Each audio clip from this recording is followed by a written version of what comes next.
sa paggawa ng pelikulang Hopeless Romantic was not really all about yung chemistry nila because it's there already.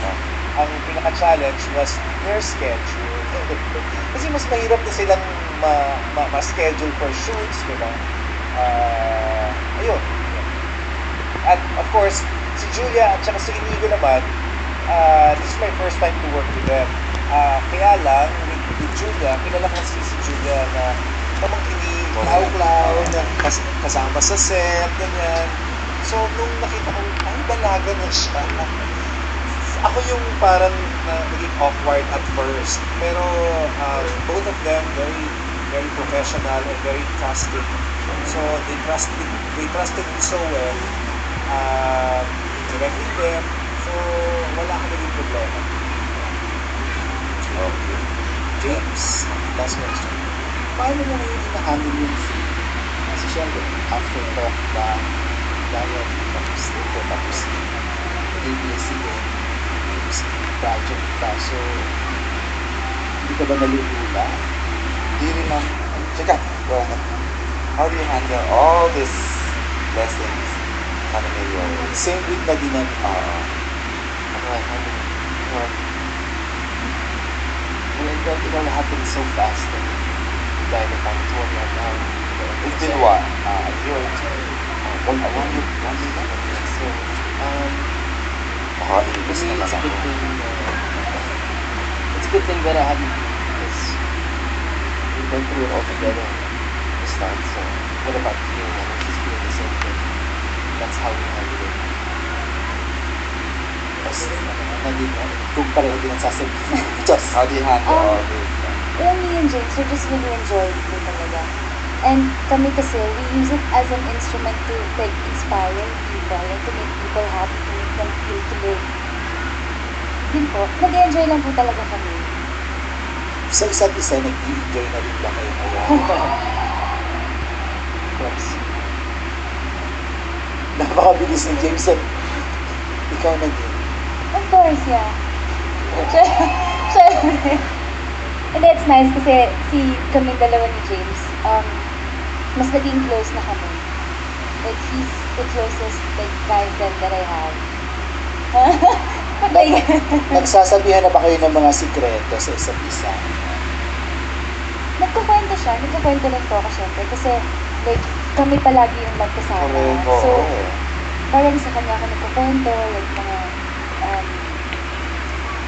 issues, problems, kwento-kwento lang.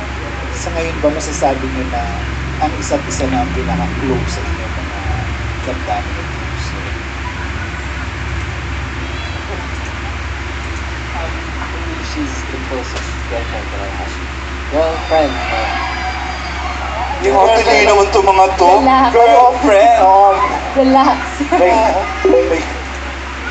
Because she's, yes. She always gives me, like what she says, she always gives me a lot of advice.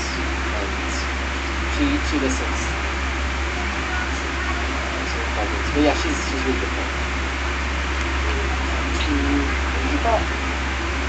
Gusto kong huli nila eh. Oh, walang nakuha. Sorry. AJ, may tanong ako Go kay ahead. Direk. Direk, from your 4 stars answer, parang sobra ang kilig factor na parang looking at you, parang napaka-seryoso mo. So, paano mo na ipalabas yun sa pelikula? Palabas lang po yung pagiging seryoso. Oh. Di ba,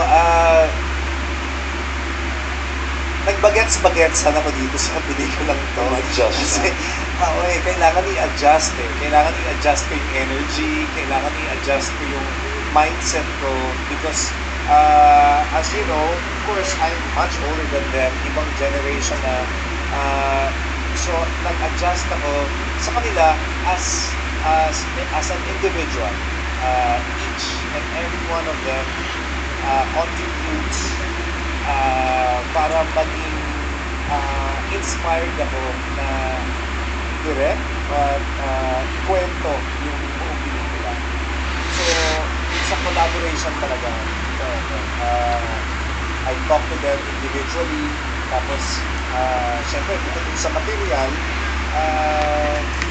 ginawa ko uh, ako yung maging clown ng mga batang ito.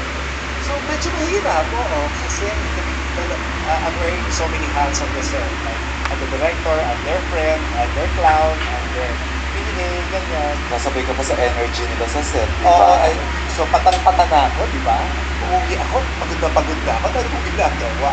So parang gano'n. Pero I make it a point na, so I told them na let's enjoy each and every scenes that we do kasi makikita yon ng audience. So yun naman lang yung ginawa namin. Thank you. Ngayon may tanong tayo sa isang profound writer who have experienced profound romance, both happily and hopelessly. Pablo Tarima. Pablo Tarima of the Ah. Philippine Star. Hindi nga, ito Pablo. Yeah, hi, direct. Dun sa karanasan mo sa pag-direct ng past pictures na naging successful, what would you say is the directorial approach that works with young actors like Castro? I believe there's no formula in working with young cast and young actors. It's just that you have to trust your instincts and work hand in hand with your actors. Even though they're young, you cannot naman tell them na, okay, do this, do that. Because they can also contribute, especially in creating their characters and understanding them primarily. Yung mga yon ng ginagawa ko po. Kaya I think naging successful because they don't actually see me as their director or mentor lang. They also see me as a friend. So I think yun yung sa akin. That's my style. So ibang directors, of course, they have their own styles. So, well, that's fine. Yeah, direct. Anong na? Service. Ano?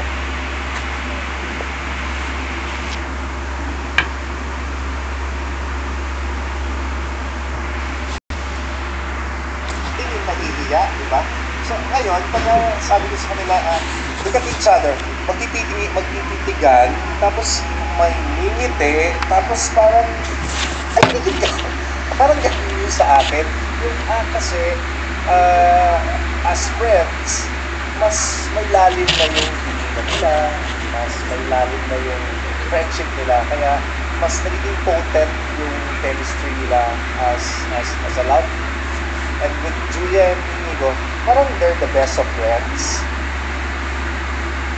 So, habang dinidirect ko sila, ganyan, ang kulit, ang likod, ganyan, ang likod. Pero pag narinig na nila yung action, beautiful. It's like a spark, yung gano'n. Because also, bumabalik tayo doon sa deep friendship. I think,